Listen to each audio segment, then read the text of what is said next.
анау сенің қалтаңда деймін да, Каспийінде жарайды. Ана 15 миллион ақша бар, жаңағы 100 миллион, бірақ сен деймін да, сол ана біреуге кішкентай нәрсені бере алмасаң, демек ол сен әлі кедейсің ғой іштей. Өйткені саған жетпей жатыр. Ал мынау адамдардың көзінше бүйтіп әп-әдемі киім, бұл вид. Бұл жай сыртқы вид, іштей ол кедей, оған жетпей жатыр. Мен қазір анау күнге Ерланға 5.000 теңге берсем, мен кедей болып қаламын мен. Болды мені. Ана кезде жүр біреу, көңілдің бар, не дейді, бере сал жүр, мә бере салды, біз спокойно жүре береді.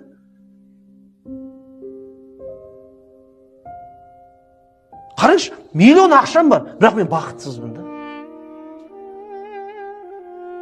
Оның ләззатын сезіне алмайсың сен.